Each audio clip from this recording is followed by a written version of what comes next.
the pentatonic two-note per string shapes, there are 5 of them, really requires you to use an unorthodox fingering. When I started out, I came from classical guitar, and I was used to putting one finger on the fretboard like that. So each finger was designated to each fret. And then whenever a note appeared right here, I used my 3rd finger, my 4th finger, and so on. And then I started improvising, started learning that first position blues scale or minor pentatonic shape. And then I really played that way for a long time, but it was not until I opened up for a new way of fingering the shape that I was really able to utilize it in all positions and go back and forth between positions and play all kinds of sequences within the shape. So I'm just going to give you that realization. So we're going to go close up, and then I'll show you the challenges of these shapes and how to solve them in the rapid way possible. And I'll give you a couple of exercises that you can loop over and over again that will just totally open up your playing within these shapes. The two-note per string pentatonic shapes are some of the first we often learn because they're so effective. You can use them over, the scale can be used over a lot of chord progressions without changing scale, without changing the notes, but also they're super good for phrasing.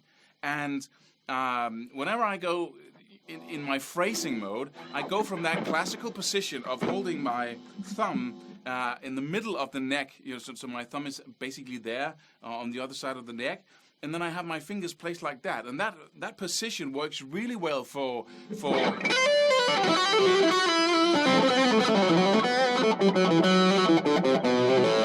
faster work, and when you really need to execute each note in the most accurate way, and you need to do it rapidly. But once you need to really shape the note and really have influence on how it sounds,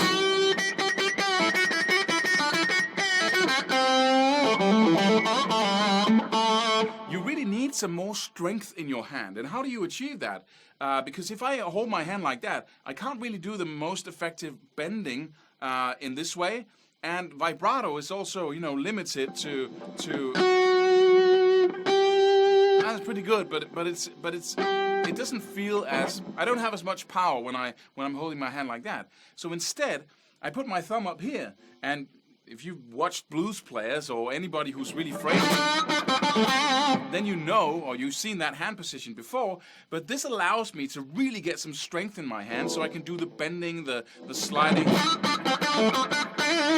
and I can suddenly mute all the strings but the one I'm playing, because I'm really grabbing the neck. So this gives me an unending amount of options when it comes to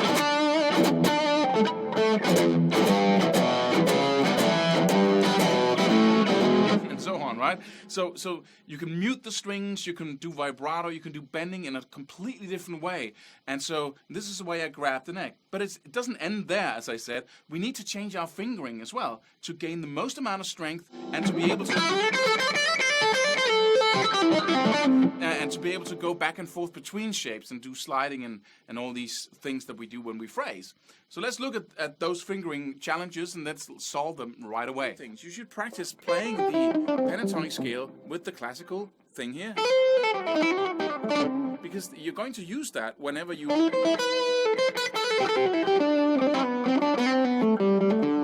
use the Dorian mode, throw it in there, or you do faster work. But once you phrase, you want to use your 3rd finger up here, because you have that. You see, I'm going from using the classical way of doing it, and then as soon as I end my line, I use my 3rd finger. It just reaches out for it there. And so it's a really good exercise, or a really good idea to practice that using that 3rd finger. And the way to do that is basically, because I never practiced going back and forth between this position and this position and using my 3rd finger. I just practiced using my 3rd finger and then it just came about. So what you can do is And you can play the whole scale like that, as if you only had 3 fingers. And most people, when they look at that, they say, "Oh, that's totally wrong. You shouldn't be doing that." But you should, because once you have that feel.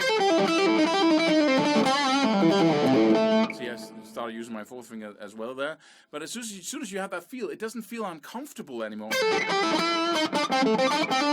And you get that distance into your brain, that stretch there. It doesn't become a visual stretch of looking down on your fingers and seeing, okay, this is where I need to be. It becomes something that you just feel it.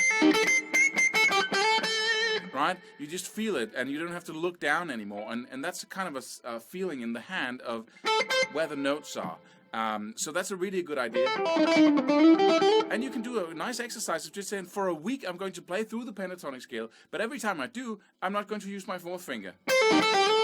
A second thing about fingering here is that not only do I use the 3rd finger to do this, to play the top note of a minor 3rd interval, I also use, for instance, when we're down here, I also use, let's say you have a whole tone interval here, we're in A minor pentatonic, I'm in the 5th and the 7th fret,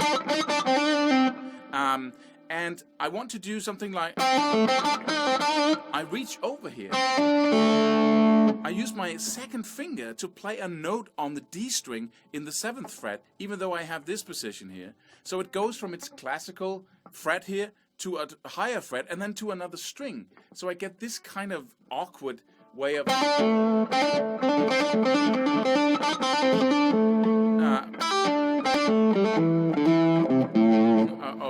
awkward way of playing, but that is so beneficial because suddenly it's not. I used to really feel that being very awkward and wrong. But when you turn your hand from this position to this position, you get kind of a sideways way of playing, and then you can quite easily actually.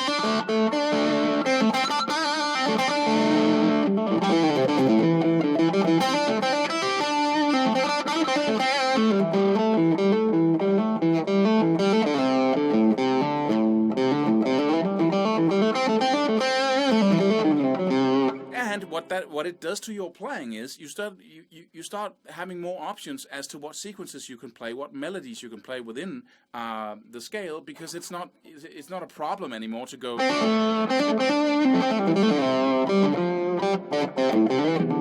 So I really recommend that. And the only thing you need to do in order to be very good at that is to just play.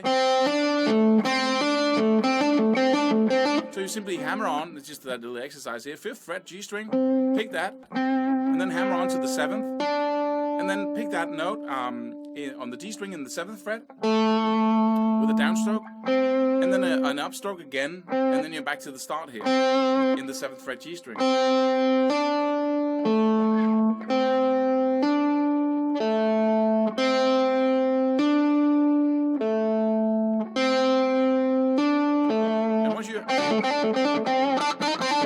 You can of course also go.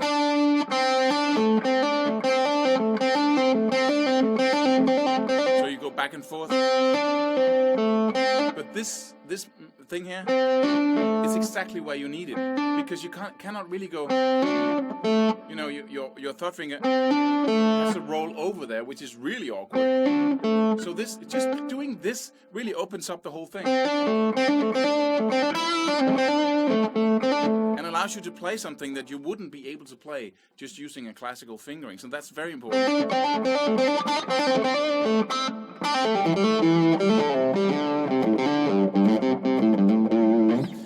The 3rd thing that is a really good idea to focus on and practice is going between shapes here, because that's another place where the 3rd finger can really help you. Let me play just a simple little sequence here. I'm in the A minor pentatonic again, 5th and 7th fret on both the B and E string. So 1st position minor pentatonic shape. Right? And if I play that with my 4th finger, which I do often, as I said, when I'm doing faster things and where I don't need to influence each note as much, if I do that and I play a sequence like this,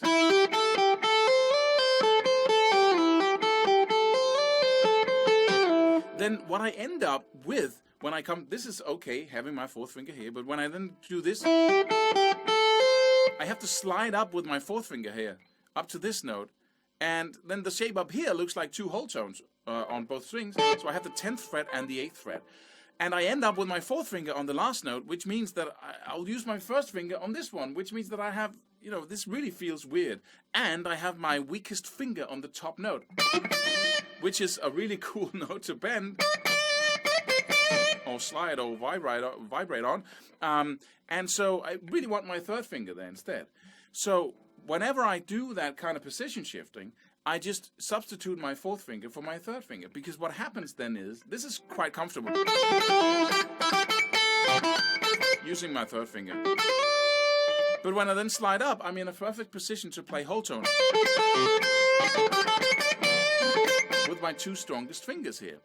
So whenever I'm playing faster lines, let's say, you could say an example, I'm playing something like this.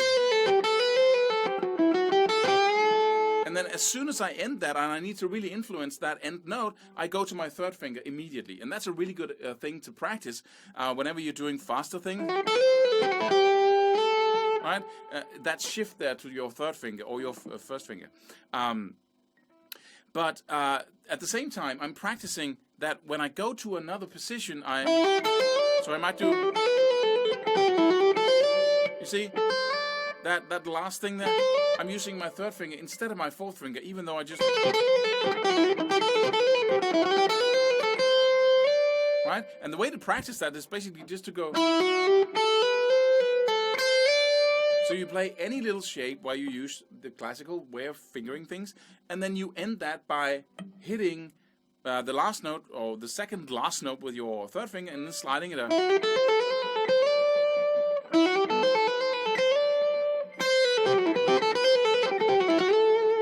Alright, so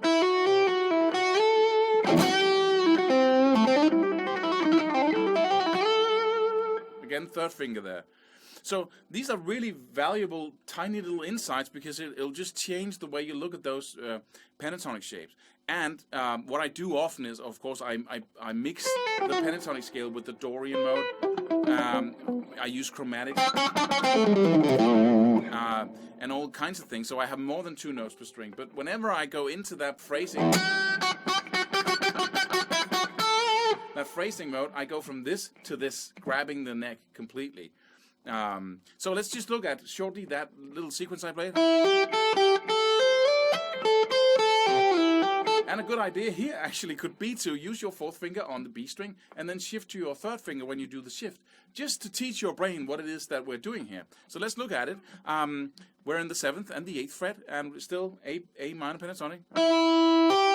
So I pick that first note with a downstroke and hammer on to the 8th fret. And then I pick the 5th fret with an upstroke, and then back to the 8th fret with a downstroke, and then back to the 5th fret on the high E string with an upstroke. So that's the first thing.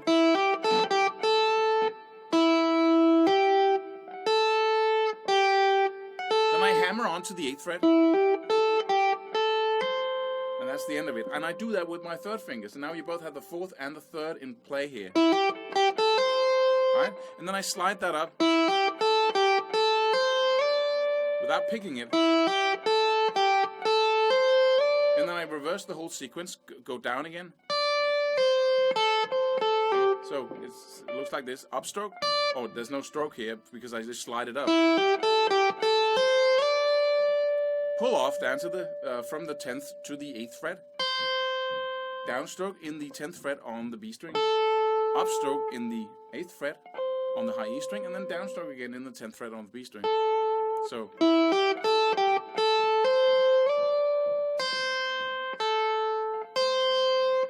and then pull off down to the 8th fret on the B string. So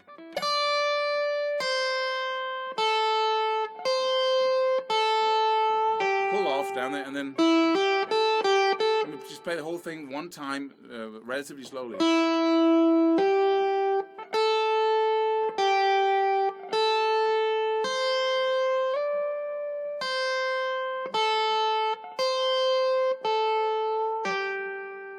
And then you could slide down without picking and start over again on this note.